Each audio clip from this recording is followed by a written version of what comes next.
This, of course, was Chennedy Carter calling Caitlin Clark a bitch last year before she gave her the WWE forearm shiver. All right, right here, called her a bitch, boom, put her on the floor. Is not going to mention Caitlin Clark's name. She instantaneously is not mentioning her name. She keeps saying somebody, talking trash, this and that. So now she's trying to justify the hip check. This is crazy, and this changes everything. Because all this time, we've been waiting on Chennedy Carter to take responsibility for... Can you believe this? Chennedy Carter talks, but what she revealed wasn't an apology. It was a twist no one saw coming. She blamed an invisible elbow, but the footage tells a different story. Stay tuned, because what happened next sent shockwaves through the league and may have sealed her fate for good. Bro, you didn't push, you shoved her to the ground. You physically assaulted her, bro. Like, there is no, oh, I just went back and looked. You're trying to justify your assault? How can you justify an assault, bro? After months of silence, Chennedy Carter finally decided to break her silence about the most infamous moment of her career. But instead of taking responsibility or showing any real remorse, she doubled down and tried to play it off like it was no big deal. In her own words, the vicious shoulder check she delivered to Caitlin Clark, that was just a little tap, some casual I'm here energy. Going on, we all know with Chennedy Carter it went way too far. Like, we can be honest here, it did go way too far with Kennedy. A little tap? Let's be real, that wasn't a competitive nudge. It was a calculated hit, delivered off the ball, after a made bucket, when Clark wasn't even looking. Carter wasn't fighting through a screen. She wasn't scrambling on defense. She crossed the court with intent, zeroed in on Clark, and slammed into her with full momentum. And she wants fans, coaches, and executives to believe it was just part of the game. Do I think she screwed up with the hip check? Yeah, of course. Do I think she has been a not great teammate in the WNBA? Yeah, of course. But is she fun as hell to watch play basketball? Here's the kicker. She compared it to how players in the NBA sometimes get physical with stars like LeBron James. According to Carter, pushing someone out of frustration happens all the time. She even referenced a clip where Jeff Teague shoved LeBron and said, "Man, I was mad because we couldn't stop him." But that logic falls apart instantly. LeBron doesn't get cheap shot off ball in a game-changing moment. And when it does happen, it's not excused, it's condemned. The comparison isn't just weak, it's insulting. Why is Chennedy Carter not on the Chicago Sky anymore? Question mark. Of course, a lot of people will tell you she's had locker room problems. We all know that with various teams, and I guess including that one. But she does not have a contract right now. And let's not forget the timing here. Carter refused to speak on this for months. Back when she had momentum, back when her name was still relevant, she dodged every question. When the media asked her directly about Caitlin Clark after that game, she cut them off. No Caitlin Clark questions. That was her stance. No explanation, no apology, just silence. Now, suddenly, she wants to talk. Just days before training camps open and while she's still unsigned. That's not taking accountability. That's a last-ditch PR play. This isn't growth. This isn't reflection. This is damage control in panic mode. Behavior on and off the court is making it look real shady for her to get picked up by a team. Now, just like I stated, I have not... And what's even more telling, she introduced a brand new excuse in her interview. Carter casually dropped that maybe she was elbowed before the hit. She couldn't be specific, couldn't name who, when, or how, but she threw it out there like it justified everything. Except, there's zero evidence of that. The game footage is clear. No elbow, no trash talk, no provocation. Just Carter deciding to make a statement, and now scrambling to rewrite the script. Started off, popped off all the, what you would call violence towards Caitlin Clark last year. She even tried to downplay the contact by saying if she really wanted to hurt Clark, she would have gone full force. Let that sink in. She's not saying she regrets it. She's saying she could have made it worse, as if that somehow makes it better. And let's be honest, this sudden show of sportsmanship, the compliments, calling Clark a great player now and comparing her to LeBron, that's not sincerity, that's strategy. Months ago, she dismissed Clark as just a shooter. Now, when her career is hanging by a thread, she's suddenly a fan. Please, the league sees through it. The fans see through it. Everyone sees through it. But that wasn't the whole story, because what she said next would raise even more eyebrows. What she did was what Markieff Morris did to Nikola Jokic. Like, it's very, like, blind. It's one thing pushing Caitlin Clark, and it's another thing blindsiding her. Let's break down what really happened, because once you watch that clip in slow motion, frame by frame, the truth becomes impossible to ignore. This wasn't heat of the moment. This wasn't a tangle up in transition. This was a deliberate hit, clear as day. That's not part of basketball, bro. What you did to Caitlin Clark, you can't justify that assault. Like, bro? I just cannot believe I'm watching this right now. After scoring a basket, Chennedy Carter doesn't even glance toward the ball. Instead, she cuts across the court, not to defend, not to hustle back, but to line up Caitlin Clark. And then, without a word, without warning, she lowers her shoulder and blasts Clark off her feet. It wasn't a play. It wasn't contact. It was a hit job. The refs initially called it a simple foul, routine, nothing more than a bump away from the action. But once they reviewed the footage, that changed real fast. The call was upgraded to a flagrant foul because the footage didn't lie. There was no basketball reason for what Carter did. It was personal, it was targeted, and it crossed every line. Watch her body language. She doesn't even try to disguise it. She stares Clark down before the hit, blurts something out, then drives her shoulder straight into Clark's chest. It wasn't just unnecessary, it was aggressive, reckless, and dangerous. Clark hits the floor hard, and Carter? She keeps walking. No reaction, no hesitation, like she planned it. And Chennedy Carter now with 12 points off the bench. That was a shove. That was a shove. You're telling me that right there, this was a shove. Now with 12 points. This Carter was a now shove. with And while the refs finally got the call right after the review, the damage was already done. Not just to Clark, but to Carter's own career. That clip went viral within minutes. Analysts shredded her. Players distanced themselves. And fans, they didn't forget. But here's the thing. This wasn't Carter's first time letting emotion override judgment. And what happened after this moment would expose even more about who she really is. When Carter finally spoke up, it wasn't with an apology, it was with an excuse. Out of nowhere, she claimed she might have been elbowed before the hit on Caitlin Clark. Not definitely, not clearly, just maybe. A vague, last-minute excuse that came months after the fact. Carter is not on any WNBA roster. Want to know why? Because it's Chennedy Carter's fault she's not on any WNBA rosters. Her actions prove that no team is willing to bet their luck on her.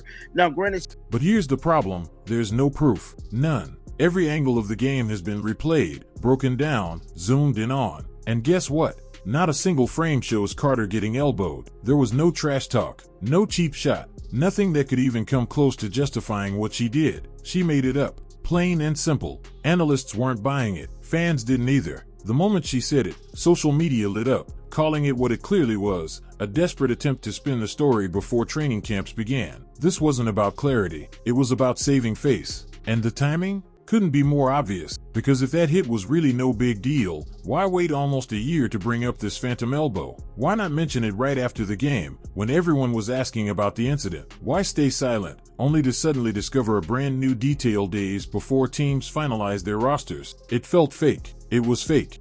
The whole Caitlin Clark situation was there was so much media, just craziness up to that point. And everything about what Caitlin Clark versus Angel, all this mad stuff in the media. And I mean, emotions are high in a game like that. Emotions are always high in a game, and they got the better of Chennedy Carter.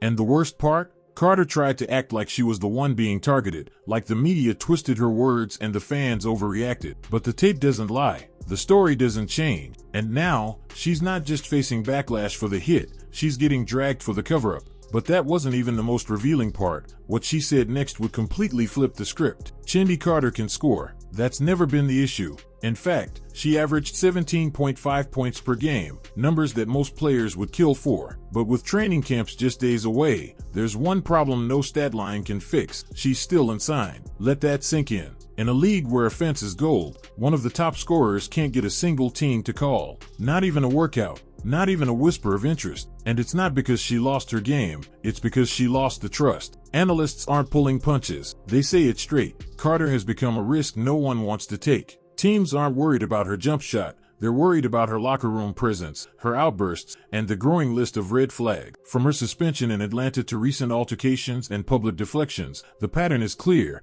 and it's not flattering. Clark. and Clark. A bit harder than a tap. I think if Creighton was looking at her, it's one thing. You can't go through someone behind.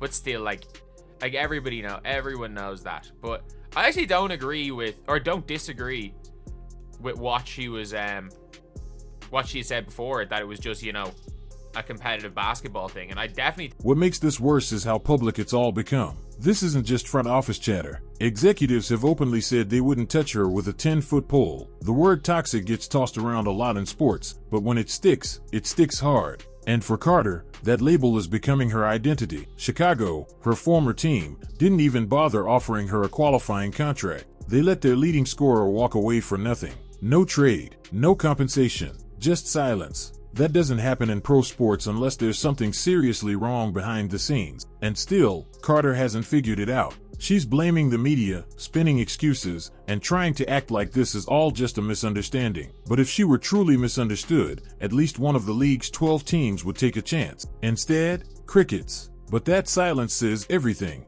and what comes next could be the final nail in the coffin. Right now, the WNBA is in the spotlight like never before. TV ratings are up, ticket sales are booming, and new fans are flooding in by the million. And at the center of that surge, rising stars like Caitlin Clark, marketable, talented, and polished. She's the face the league wants to show the world. But here's where it all falls apart, because while the WNBA is pushing forward, Chennedy Carter's behavior is dragging it backward. Her actions aren't just personal mistakes, they send the wrong message at the worst possible time. When a player like Carter shoves a breakout star in front of millions, refuses to take responsibility, and then makes excuses on live streams, it doesn't just reflect badly on her. It reflects badly on the entire league. And the WNBA knows that. This is a business now. Sponsors are watching. Networks are paying. Every headline matters. So when Carter behaves like she's still in a high school rivalry and not on a professional court, it clashes with everything the league is working so hard to build. The WNBA is trying to be taken seriously on a global stage, and Carter's antics scream the opposite. That's why no team is biting. Because signing her doesn't just come with scoring, it comes with baggage. And for a league chasing national respect, the last thing they want is another viral clip that makes them look unprofessional or out of control. The truth is, Carter might still think this is about talent,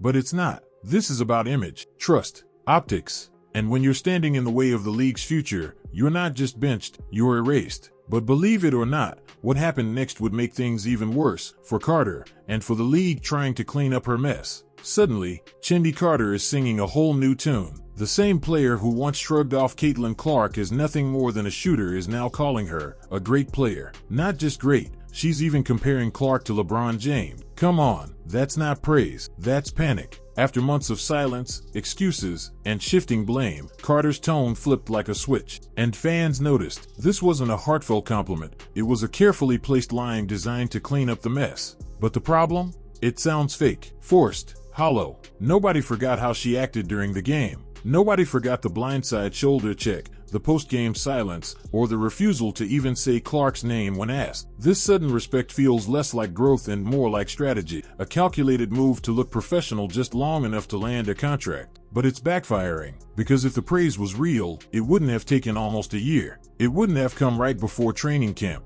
And it wouldn't feel like it was read from a PR script. Comparing Clark to LeBron isn't flattering. It's laughable when it comes from the person who targeted her in one of the most watched clips of the season. Analysts called it out immediately. Social media roasted it. The comments weren't buying it, and honestly, neither is the league. Because this doesn't look like maturity. It looks like desperation. But that wasn't even the most telling sign. What Carter said next made it clear this entire performance was never about Clark. It was about saving herself. Here's the part that really stings. Not one team wants her. Not for a spot. Not even for a workout. Chennedy Carter, once seen as a rising star, is now completely iced out of the league. That's not a cold streak. That's a reputation collapse. It's not like she's coming off a bad season. She can still hoop. She's proven she can score at the pro level. But talent doesn't matter when every front office sees you as a risk. Multiple WNBA execs have already said it. They wouldn't touch her with a 10-foot pole. That's not exaggeration. That's the brutal truth behind closed doors, now spilling out in public. Think about it. 12 teams, dozens of roster spots, and not a single invitation. That's not politics. That's not bad luck. That's a league-wide statement.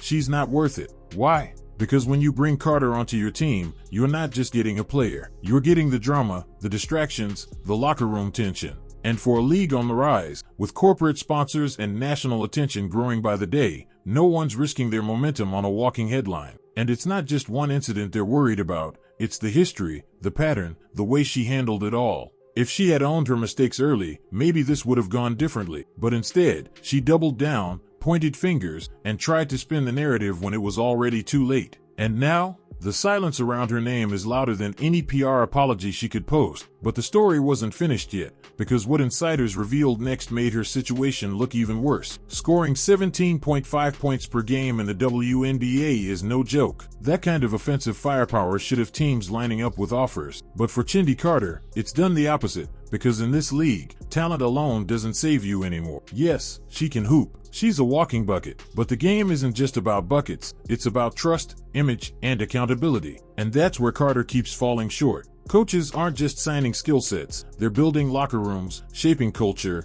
and protecting team chemistry. And when a player brings more drama than leadership, they're not an asset, they're a liability. Let's be honest, this isn't about a single mistake. It's about everything that came after. The excuses, the deflections, the refusal to just own it. That's what made her radioactive. The hit on Caitlin Clark was the match, but the real fire came from how she handled the fallout. Instead of addressing it with humility, she tried to rewrite the story. And the league wasn't buying it. Executives talk, coaches talk, word travels fast. And right now, the word is simple: she's not worth the risk. Carter's situation is a perfect example of how fast the game can change. One moment you're a top scorer, the next, you're seen as a threat to team culture. Because in a league fighting for growth and respect, there's no room for players who act like the rules don't apply to them. And that's the truth Carter keeps ignoring. It's not her jumper holding her back, it's everything else. But what happened behind the scenes, what insiders revealed about her time in Chicago, tells us even more about why her name is staying off every roster.